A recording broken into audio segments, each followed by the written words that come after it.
In the world of high-growth startups, there is a fundamental question that keeps founders and investors awake at night. Do you focus on the boring work of turning a profit, or do you burn billions to own the future? For India's e-commerce giant Flipkart, that question is no longer a theory. It's a $37 billion reality. Hi, I'm Professor Barnabas. Over the last 25 years, I watched the Indian retail landscape transform from small shops to digital ecosystems. Right now, Flipkart is sitting in a war room in Bengaluru, preparing for an IPO that will define the next decade of Indian commerce. Today, we are dissecting the Flipkart IPO choice. We will look at the three distinct paths their leadership is debating, from tightening the screws on profitability to fighting the new hyper-fast threat of quick commerce. I have prepared a deep dive overview using our strategic framework tools to map out this battlefield. Pay close attention to Path B. It's a 600 million secret weapon most people are missing. Let's look at Flipkart's strategy. All right, welcome to The Explainer. Today, we're diving into Flipkart, the e-commerce titan that's staring down a massive IPO and a billion-dollar choice it has to make, like right now. And it all boils down to this one question that's keeping the leadership team up at night: power law bets or unit-level discipline.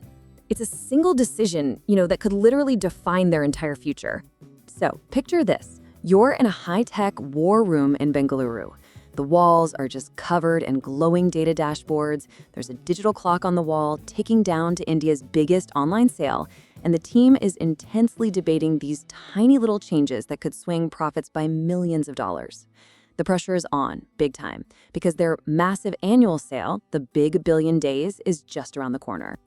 Okay, but here's the thing. This isn't just about one big sale. No way. This is about the story Flipkart is about to tell Wall Street and to Wall Street. We're talking about a huge IPO on the horizon, one that could value the company at over $37 billion. So yeah, the stakes are massive.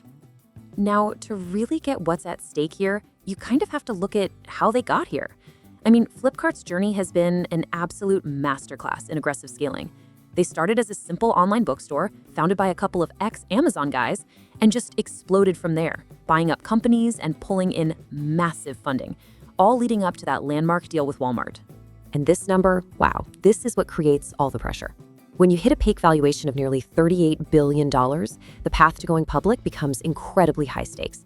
They have to prove to a whole new set of investors that they're still worth every penny and then some. And make no mistake, the IPO countdown has officially started.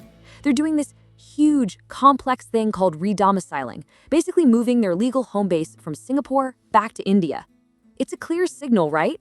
It's expensive, it's complicated, and it puts every single strategic move they make under an intense microscope. So why all this pressure? Well, because Flipkart isn't operating in some kind of bubble. Not at all. It's fighting a full-on war on multiple fronts in one of the most competitive e-commerce markets on the planet.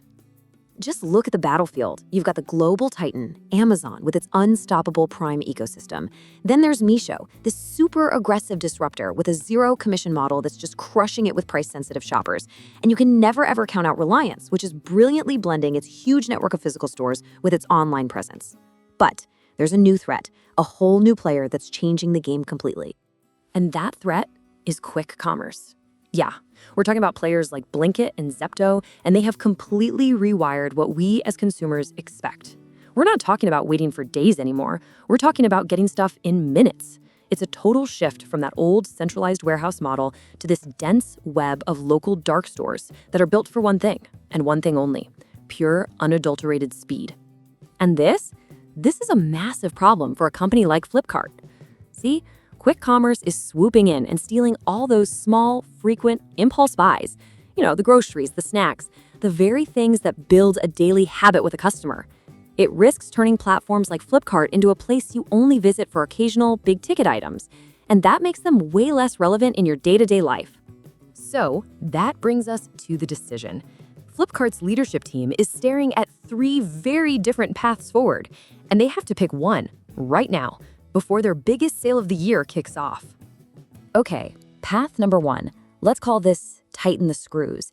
It's all about discipline. They could raise the minimum amount you have to spend to get free shipping. The goal? Make every single order more profitable and get rid of those small money-losing baskets. But the risk is huge, right?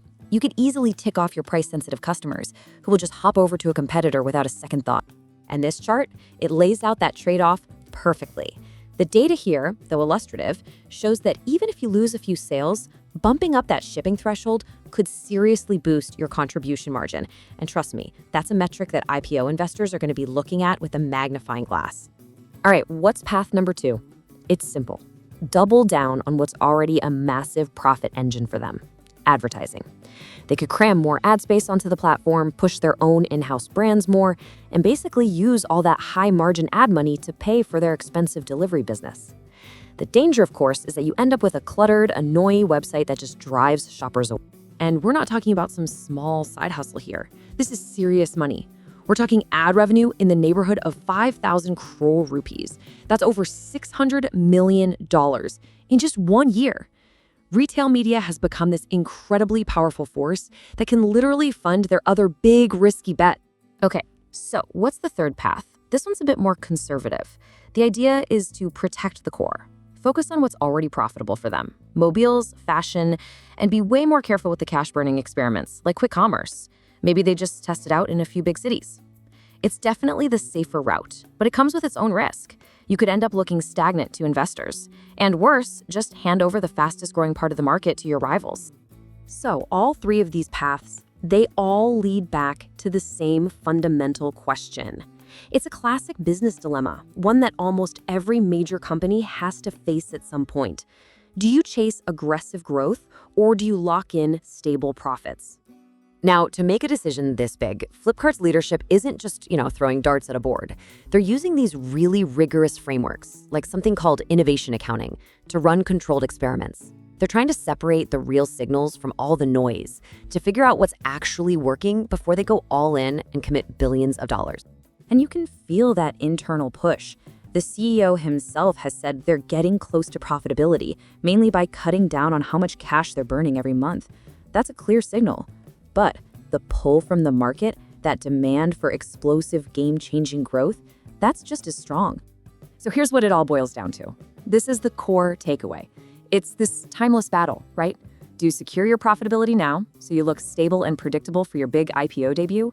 Or do you pour that money into a really uncertain, but potentially way bigger future, just to make sure you don't get left behind?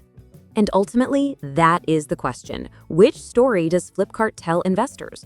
Are they a profitable, mature retailer?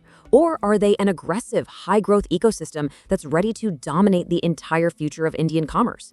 The strategy they pick right now, just before the big billion-day sale, isn't just going to define their next quarter. It's going to write the very first, and probably the most important, chapter of their life as a public company. So, what would you choose?